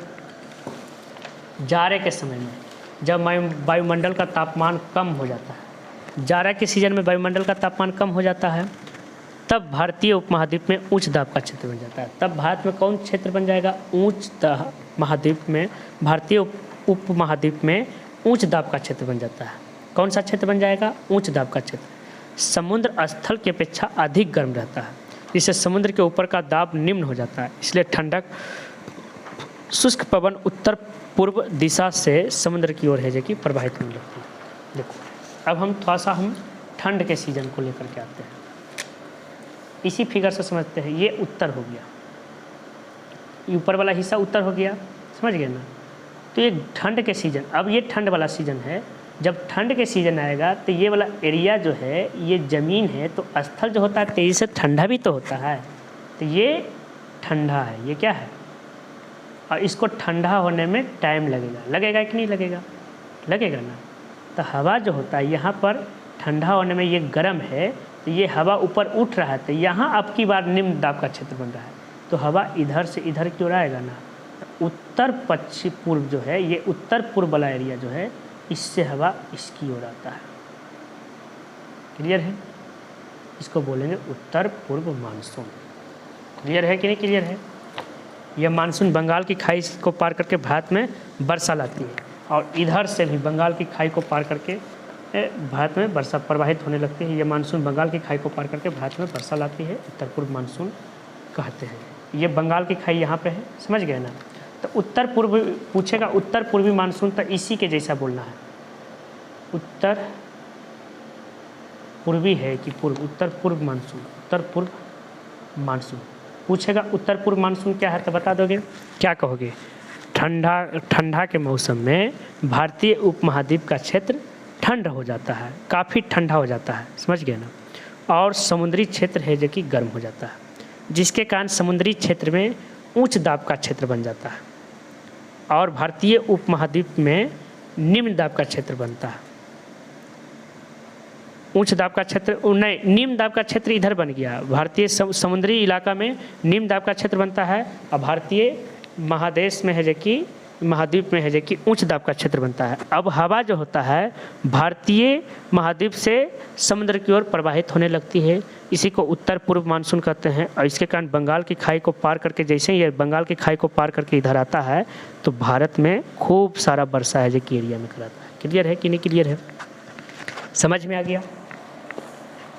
अब आगे देखो चक्रवात या बवंडर के बारे में जानते हैं, जिसको साइक्लोन कहते हैं। चक्रवात अत्यधिक तेज वायु के लिए एक लहर है। चक्रवात क्या है? अत्यधिक तेज वायु के लिए क्या है? एक लहर है। चक्रवात के माध्यम से वायु, देखो चक्रवात अत्यधिक तेज वायु की एक लहर है, मतलब बहुत तेज वायु की एक क्या है? लहर है। चक्रवात के मध्य में स्थित वायु का ताप बढ़ने के से वायु ऊपर उठने लगती है। चक्रवात के मध्य में स्थित वायु का ताप बढ़ने से वायु क्या होने लगती है? ऊपर उठने लगती है, जिससे वहाँ वायु का दाब कम हो जाता है। वहाँ वायु का दाब क्या हो जाता है? कम हो जाता है। जब भी वायु का तापमान बढ़ेगा तब है जो कि ऊपर उठने लगेगा कि नहीं। कोई भी चीज़ ऊपर उठने लगता है तो वहाँ निम्न वायु दाब बढ़ जाता है। निम्न वायु दाब के वायु के चारों ओर उच्च वायु दाब वाले वायु केंद्रीय क्षेत्र की विरलता के कारण उसकी ओर तेजी से प्रवाहित होने लगते हैं, जिसे चक्रवात कहते हैं। चक्रवात के साथ साथ प्राय मूसलाधार वर्षा होती है, क्योंकि निम्न दाब वाले वायु से प्राय धीरे धीरे ठंडा होने से उसमें स्थित जलवाष्प के कण संघनित हो जाते हैं, जिससे वर्षा होने लगती है। देखो समझो, एक फिगर के माध्यम से हम समझाते हैं। एक फिगर के माध्यम से हम समझाना चाहते हैं। देखिए, जैसे ये पृथ्वी हो गया, ये हमारा क्या है? पृथ्वी हो गया, स्थल हो गया। समझो, ये क्या है? स्थल है, समझ गए। और यहाँ मान लीजिए कोई वाला एरिया वाला हिस्सा, मान लो यहाँ वाला जो वायु जो है वो गर्म हो गया। क्या हो गया? गर्म। जब गर्म हो जाएगा तो ये हवा उठेगा कि नहीं उठेगा? उठेगा कि नहीं उठेगा? ये ऊपर उठ जाता है, तो यहाँ निम्न वायु दाब बनेगा। यहाँ क्या बनेगा? निम्न वायु दाब। अब एनए वाला हवा एनए आएगा, एनए मान लो इधर इसके अगल बगल गर्म है, इसके अगल बगल गर्म हवा है, इधर से आइएगा, इधर से आकर के इसको घुमा देता है। आप देखो कभी कभी ऐसे ऐसे करके घूमता है कि नहीं घूमता है हवा। और यहाँ पर ये हवा जो आता है तेज़ी से आता है, समझ गए ना। और यहाँ पे निम्न वायु पूछेगा। चक्रवात जब होता है तो निम्न वायु दाब का क्षेत्र उत्पन्न होता है और ये तेज़ी से आता है तो यहाँ तापमान एकाएक कम जाता है, जिसके कारण कभी कभी जब चक्रवात या बवंडर आता है तो कभी कभी है जो कि क्या होता है, हमारा बारिश भी होता है। आप देखोगे कि गर्मी के सीज़न में आप सुने होंगे कि ये चक्रवात आया, ये साइक्लोन आया, वो साइक्लोन आया, तो कैसे आता है? समुद्र वाला एरिया वाला हवा तो गर्म रहता है और पृथ्वी में है एकाएक है जो कि ठंडक आ जाता है, समझ गए ना।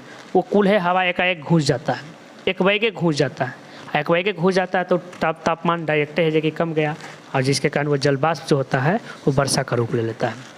बंगाल की खाई से उठने वाले चक्रवात की तीव्रता अक्सर बहुत अधिक होती है। बंगाल की खाई से जो चक्रवात उत्पन्न होता है ना, उसकी तीव्रता अत्यधिक होती है। इससे पूर्वी तट के राज्यों में भारी वर्षा होती है, पूर्वी इलाका में भारी वर्षा होता है। चक्रवात के प्रभाव से बस्तियों के कच्चे मकान ढह जाते हैं। कभी कभी जो होता है ना, जो झोपड़ी वाला घर उर होता है ना, वो ढह जाता है। समुद्र में ऊंची ऊंची लहरें उठती है, मछुआरे इन लहरों में फंस करके, कभी कभी समुद्र में है जो कि चक्रवात आता है ना, ऐसा कभी कभी समुद्र में भी चक्रवात आता है तो उसमें है जो कि कभी कभी नाव को पलट देता है। बेचारे मछुआरे है जो कि इसमें है जो कि फंस जाते हैं, जिससे जान गंवा बैठते हैं। मछली पकड़ने वाले नौकाएं, मालवाहक जहाज़ें क्षतिग्रस्त हो जाती है। समुद्री जहाज़ की लहरें तटवर्ती क्षेत्रों में फैल करके बाढ़ की स्थिति उत्पन्न करती है, इससे जनजीवन तबाह हो जाता है। तो चक्रवात या बवंडर समझ गए? क्लियर है कि नहीं क्लियर है? अब पूछेगा चक्रवात या बवंडर के बारे में परिभाषा पूछेगा तो बता दोगे? चक्रवात या बवंडर का परिभाषा पूछेगा तो बता दोगे? पूछेगा कि वो क्वेश्चन हुआ था रे चेला, 21 को हुआ था, देख 22। चक्रवात या इसी को कहते हैं बवंडर। चक्रवात या बवंडर समझ में आ गया? पूछेगा कैसे क्या होता है, तो देखो यहाँ पे दिया हुआ है। चक्रवात अत्यधिक तेज वायु की एक लहर है। चक्रवात के मध्य में स्थित वायु का ताप बढ़ने से वायु ऊपर उठने लगता है, जिससे वहाँ वायु का दाब कम हो जाता है और निम्न दाब के वायु के चारों ओर उच्च दाब वाले वायु केंद्रीय क्षेत्र से विरलता के कारण उसकी ओर तेज़ी से प्रवाहित घुसाना और तेज़ी से प्रवाहित होने लगते हैं, जिससे चक्रवात बनता है। जिससे क्या बनता है? चक्रवात। और चक्रवात के साथ कभी कभी प्रायः मूसलाधार वर्षा भी होता है। क्लियर है कि नहीं क्लियर है? समझ गए ना। और इसके पीछे वर्षा होने के पीछे क्यों कारण है? क्योंकि निम्न दाब वाले वायु के धीरे धीरे ठंडा होने से, निम्न वायु दाब वाला ठंडा होने से डायरेक्ट इधर से गर्म से है जो कि ठंडा होने से उसमें स्थित जलवाष्प के कण संघनित होने लगते हैं और वर्षा हो का रूप ले लेता है। क्लियर है कि नहीं क्लियर? अब कह रहा है पृथ्वी का कंबल आवरण वायु का। पृथ्वी का ये जो हवा जो है ना, पृथ्वी के लिए एक कंबल का काम कर रहा है। कंबल मतलब होता है आवरण, ये हमें ढकने का काम कर रहा है। कह रहे कहोगे सर ऐसे कैसे बोल सकते हैं आप? कंबल तो हमारा कपड़ा है, वो हमें आवरण प्रदान करता है, तो ये आपका आवरण थोड़े ही कहें, आपका कंबल थोड़े ही हो गया भाई, ये हमारा पृथ्वी का कंबल है। मतलब जैसे हम कंबल ओढ़ते हैं उसी प्रकार से ये वायु जो होता है, पृथ्वी जो होता है, वायु के कंबल को ओढ़े हुए है। पूछोगे कैसे? तो देखो, वायु के कारण सूर्य की किरणें आंशिक रूप से पृथ्वी पर पहुंच जा पाती है। मतलब वायु के कारण सूर्य की किरणें आंशिक रूप से, आंशिक मतलब होता है धीरे धीरे पृथ्वी पर पहुंच पाती है, क्योंकि इसमें कुछ किरणें बहुत वायु या बादल द्वारा परावर्तित हो जाती है, कुछ किरणें आंशिक रूप से मतलब बहुत कम मतलब कम समझ गए ना। कुछ किरणें वायु या बादल द्वारा अवशोषित हो जाते हैं। यदि वायु नहीं रहती तो पृथ्वी तल का तापमान बहुत ऊंच हो जाता है, जिससे पृथ्वी तल पर जनजीवन असंभव हो जाता है। करा कि ये जो हवा है ना, एकरे कारण है जो कि सूर्य भगवान का जो तापमान है वो आंशिक रूप से धीरे धीरे धीरे धीरे पृथ्वी में प्रवेश करता है। अगर ये हवा नहीं रहेगा ना तो एकाएक जब वो आएगा ना तो पूरा पृथ्वी को तापमान को गर्म कर देगा, और यहाँ जो जिंदा होकर के जो ठिठिया रहे हो ना, ये ठिठियाना भी बंद हो जाएगा। पहला समझ में आ गया? वायु के कारण सूर्य की किरणें आंशिक रूप से पृथ्वी में पहुँच पाती है, जिससे ये पृथ्वी के तापमान को कंट्रोल करके रखता है। समझ गए ना? आगे देखिए, वायुमंडल के ऊपरी भाग में उपस्थित ओजोन की परत सूर्य से आने वाली पराबैंगनी किरणों को अवशोषित कर लेती है। आप जानते हो कि वायुमंडल जो होता है ना, इसके ऊपर जो होता है एक ओजोन का परत होता है। सूर्य से जो लाइट निकलता है उसमें बहुत सारे लाइट निकलते हैं। एक हानिकारक लाइट है जिसका पराबैंगनी किरण नाम है, इसके बारे में डिटेल से बताएंगे। समझ गए ना? को अवशोषित कर, वो पराबैंगनी किरण को क्या कर लेता है? ओजोनमा अवशोषित कर लेता है, जिससे इन किरणों का कोई प्रभाव पृथ्वी तल पर रहने पर जीव पर नहीं पड़ता है। वो क्या करता है? ओजोन परत जो होता है पराबैंगनी किरण को अवशोषित कर लेता है, जिससे उसका प्रभाव पृथ्वी पर रह रहे जीवों पर नहीं पड़ता है। रात के समय कार्बन डाइऑक्साइड पृथ्वी से ऊष्मा को पृथ्वी के वायुमंडल के बाहर जाने से रोकती है। रात के समय जो कार्बन डाइऑक्साइड जो होता है, कार्बन डाइऑक्साइड दिन के भी रहता है, रात के भी रहता है। तो दिनमा के जो सनलाइट आता है तो कर गर्मियाँ अंदर घुस जाता है, और जैसे ही बाहर जाने के लिए कहता है तो कार्बन डाइऑक्साइड ये कहता है कि नहीं जाने देंगे, और रोकले रहता है। और रात के समय तो सूर्य भगवान रहते न हैं, तो पृथ्वी का तापमान कम गया। तो ये जो कार्बन डाइऑक्साइड बार रोकले था, जो हवा के रोकले था ना, वही जो ऊष्मा को रोके हुए था, जाने नहीं देता है, जिससे रात में पृथ्वी का ताप बहुत कम नहीं हो पाता है। अगर कार्बन डाइऑक्साइड जाने दे तो रात को बहुत ज़्यादा ठंडा पड़ जाएगा, समझ गए ना। तो वो रोके हुए रहता है, तो इसीलिए वो काम आ जाता है उस टाइम, और हमारा तापमान को ज़्यादा ठंडा नहीं होने देता है। समझ में आया कि नहीं आया? और रातें असमान रूप से ठंडी हो जाती है, पृथ्वी पर जीवों का अस्तित्व कठिन हो जाता है। क्लियर है कि नहीं क्लियर है? तो पृथ्वी का कंबल समझ में आ रहा है ना। आगे देखो, चौथा, प्रतिदिन असंख्य उल्काएं वायुमंडल में प्रवेश करती है। बहुत सारा उल्का पिंड जो होता है प्रतिदिन वायुमंडल में प्रवेश करती है, जिन्हें रात में स्पष्ट देखा जा सकता है। रात को वो साफ साफ दिखेगा, समझ गए ना। कभी कभी देखोगे कि तारा गिर रहा है, वो तारा नहीं गिरता है, वो उल्का पिंड गिरता है। इसमें अधिकांश उल्काएं वायु के घर्षण से रगड़ कर नष्ट हो जाती है। अगर ऐसा नहीं होता तो उल्काएं पृथ्वी पर जनजीवन को तबाह कर देती है। तो जिसके कारण वायु के घर्षण से वो नष्ट हो जाता है। अगर वायु नहीं रहता ना तो वो डायरेक्ट गिरता, और जहाँ गिरता वो तापमान बहुत ज़्यादा वो तापमान लेकर के आता है और हमारा जीवन को अस्त व्यस्त कर देता है। तो पूछेगा पृथ्वी का कंबल वायु है कैसे, तो बता दोगे वायु के कारण सूर्य की आंशिक किरणें पृथ्वी पर आती है, जिससे पृथ्वी का तापमान ज़्यादा नहीं बढ़ पाता है और हम लोग सुरक्षित रहते हैं। वायुमंडल के कारण ही उसमें जो ओजोन की परत होती है वो सूर्य से आने वाली पराबैंगनी किरण को अवशोषित कर लेती है, जिससे हम लोग को कैंसर जैसा बीमारी सबको नहीं हो पाता है। रात के समय ये जो वायु है कार्बन डाइऑक्साइड भी तो वायु में है। कार्बन डाइऑक्साइड जो होता है वो पृथ्वी से जो ऊष्मा आया है उसको वो बाहर नहीं जाने देता है, जिससे वो ऊष्मा को बनाए रखता है और हमारा पृथ्वी का टेम्परेचर ज़्यादा ठंडा नहीं हो पाता है, जिससे हम जो होते हैं जीवित रहते हैं। और चौथा बोलिएगा, जो उल्का पिंड गिरती है वो उल्का पिंड के तापमान को वायु ही कम कर देता है, और जिससे वो उल्काएँ जो पृथ्वी पर गिर करके तबाही नहीं लाती है। क्लियर है कि नहीं क्लियर है? समझ में आ गया? तो पूछेगा पृथ्वी का कंबल वायु है कैसे, बता दोगे? बोलो बोलो बोलो। पृथ्वी का कंबल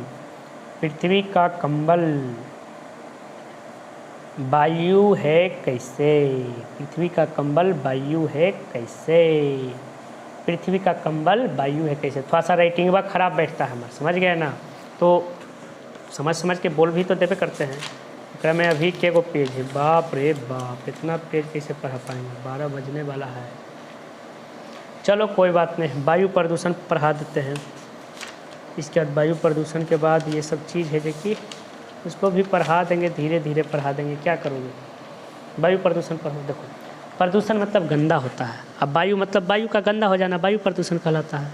वायु प्रदूषण की परिभाषा क्लियर हो गया। वायु का गंदा हो जाना क्या कहलाता है? वायु प्रदूषण। लिख लें।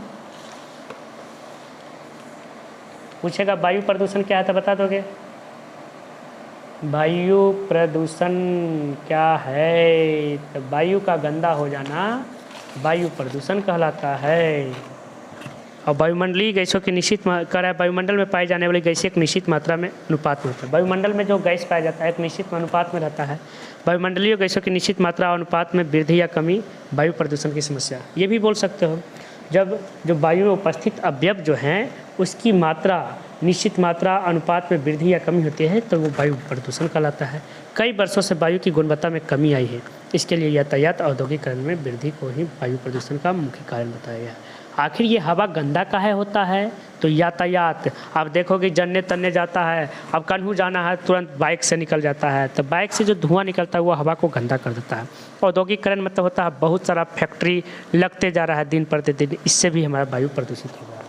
अब वाहनों के द्वारा वायु प्रदूषण कहोगे सर गाड़ी के द्वारा वायु प्रदूषण क्या होता है? तो सुन लो।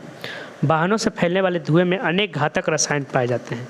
ओकरा से पेट्रोलवा रहता है ना, ओकरा से जो धुआं निकलता है ओकरा से ढेर घातक रसायन केमिकल पाया जाता है वो धुआं में। धूल एवं मिट्टी के अलावा कार्बन मोनोऑक्साइड, अधजले, हाइड्रोकार्बन, नाइट्रोजन के विभिन्न ऑक्साइड, सल्फर डाइऑक्साइड और सीसा मुख्य रूप से पाए जाते हैं। ये सभी चीज़ है कि वो जो धुआं निकलता है ना, ओकरा में पाया जाता है। वाहनों के धुएं में मौजूद कार्बन मोनोऑक्साइड शरीर में प्रवेश कर रक्त में मिल जाता है और हीमोग्लोबिन से विक्रिया कर कार्बोक्सी हीमोग्लोबिन बनाता है। जो कार्बन मोनोऑक्साइड है ना, वो हीमोग्लोबिन से मिल करके कार्बोक्सी हीमोग्लोबिन बनाता है।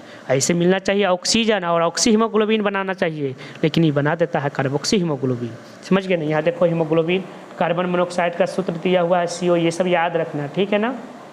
कार्बोक्सी हीमोग्लोबिन का सूत्र HbCO दिया हुआ है। कार्बोक्सी हीमोग्लोबिन पर्याप्त मात्रा में रक्त में ऑक्सीजन को अवशोषित नहीं होने देता है। जैसे ही कार्बोक्सी हीमोग्लोबिन आ जाता है तो ये है जो कि ऑक्सीजन के लिए एक सौतन का काम करता है। सौतन मतलब समझते हो? सौतन की होता है मतलब जो होता है, कोई आदमी शादी कर लिया है और ओकर बाद भी दोसरको के है जो कि रखले है, तो ओकरा सौतन कहते हैं। समझ गए ना? तो सौतन एक दूसरा से जलेगा कि नहीं? तो ये ऑक्सीजनमा के सौतन जो हो गया कार्बन मोनोऑक्साइडवा हो गया।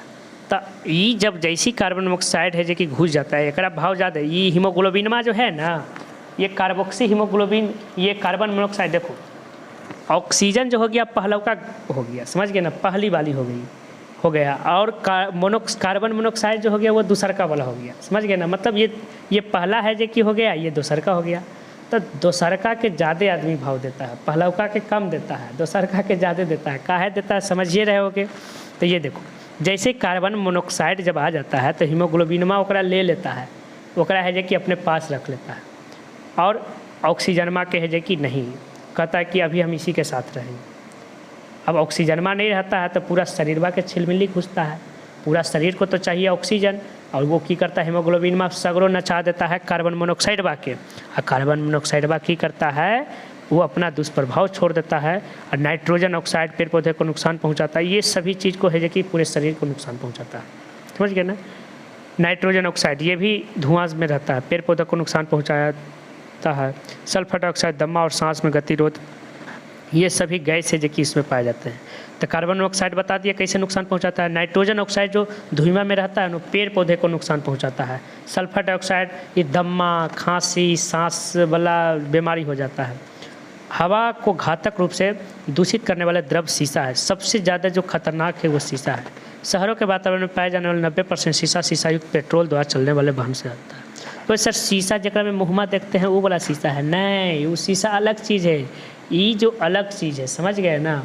ये सीसा अलग चीज़ है, वो सीसा अलग चीज़ है, उसको दर्पण कहते हैं।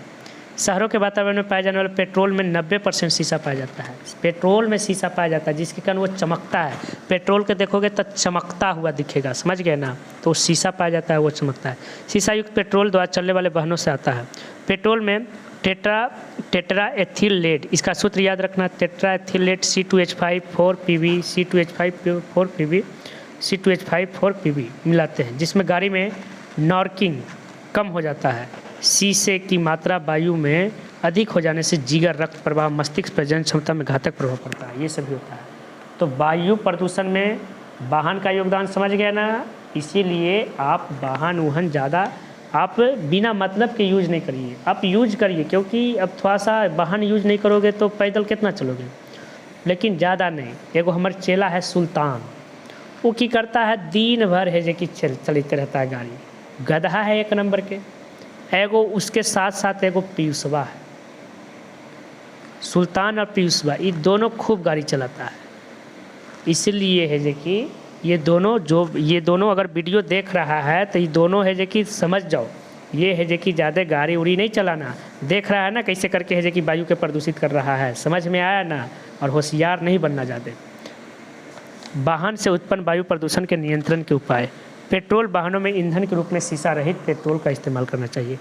कह रहा है कि शीशा रहित पेट्रोल का इस्तेमाल करना चाहिए। कह रहा है जो गाड़ी में जो पेट्रोल भराता है नौका में शीशा रहित, मतलब जरा में शीशा नहीं हो। दूसरा, संपीड़ित प्राकृतिक गैस CNG अन्य वाहनों का इस्तेमाल, CNG वाला वाहन का इस्तेमाल करना चाहिए। कहे के मतलब जो तू पेट्रोल वाला गाड़ी चला रहा है ना, एक से बढ़िया मोटरसाइकिल जो खरीदा है, मोटरसाइकिल रख ले, बेच करके ना एगो हवाई ले लो, ओकरा से खूब चलाओ। एक से प्रदूषण भी नहीं होगा और पैसों बचेगा तोहर। वन विनाश रोकना तथा नगरों को हरा भरा रहना चाहिए। वन विनाश रोकना चाहिए, पेड़ पौधा को लगाइए खूब, जो पेड़ पौधा काट रहा है ओकरा लपराइए खूब, समझ गए ना, जेकरा से प्रदूषण होगा। तो वाहन से उत्पन्न वायु प्रदूषण को नियंत्रित करने का उपाय समझ में आ गया। वाहन से उत्पन्न वायु प्रदूषण को नियंत्रित करने का उपाय, वाहन से उत्पन्न वायु प्रदूषण को नियंत्रित करने के उपाय। समझ में आ गया। वाहन से उत्पन्न वायु प्रदूषण को नियंत्रित करने के उपाय, पहला हो गया शीशा रहित पेट्रोल का प्रयोग करना है, दूसरा हो गया सीएनजी वाला गाड़ी का उपयोग करना है या बैटरी वाला गाड़ी का यूज करना है, वन विनाश को रोकना है, जो वन विनाश कर रहा है ओकरा ठोकना है, लप्पर थप्पर कर देना है। समझ में आ रहा है ना। आगे देखो, औद्योगिक प्रतिष्ठानों द्वारा वायु प्रदूषण, ये जो कारखाना उरखाना, इससे वायु प्रदूषण कैसे हो रहा है इसको समझिए। समझ गए ना, इसको समझिए, वायु प्रदूषण कारखाना द्वारा कैसे हो रहा है। औद्योगिक वायुमंडल में सल्फर डाइऑक्साइड तथा नाइट्रोजन ऑक्साइड जैसी जहरीली गैसें सांद्रता बढ़ाती है, बढ़ी कह वायुमंडल में जो है सल्फर डाइऑक्साइड, नाइट्रोजन ऑक्साइड, ये सब जैसे जहरीली गैसों की सांद्रता बढ़ी है। ये जहरीली गैसें प्रायः औद्योगिक प्रतिष्ठान में, चिमनियों, थर्मल पावर स्टेशन, तेल शोधक कारखानों, कोयला खदानों में पेट्रोलियम आदि के दहन के धुएँ से वायुमंडल में पहुंच जाती है, जहां जल वाष्प के साथ मिलकर के, देखो ये जो कारखाना है ना, कैसे जो धुआं निकल रहा है और ये धुआं जा कर के हवा में मिल जाता है। समझ गए ना।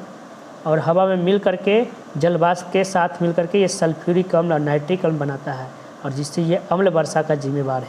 अम्ल वर्षा को हेजकी करता है। अब ये हम अम्ल वर्षा के बारे में जानेंगे, अम्ल वर्षा क्या है ये सब, तो एक टाइम लग जाएगा ज़्यादा। तो अम्ल वर्षा के बारे में हम अगला वीडियो में बताएंगे।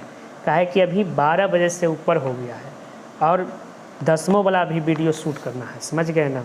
तो टाइम नहीं मिल पाता है, लेकिन जो भी टाइम मिलता है उसमें हम वीडियो शूट करते हैं, बना देते हैं वीडियो। तो उसको पढ़ाई करिए, रिवीजन करिए, रिस्पेक्ट करिए, और नहीं रिस्पेक्ट करिएगा तो पछताइएगा। और कुछ बतिया जो एकरा में बताते हैं ओकरा फॉलो करिए।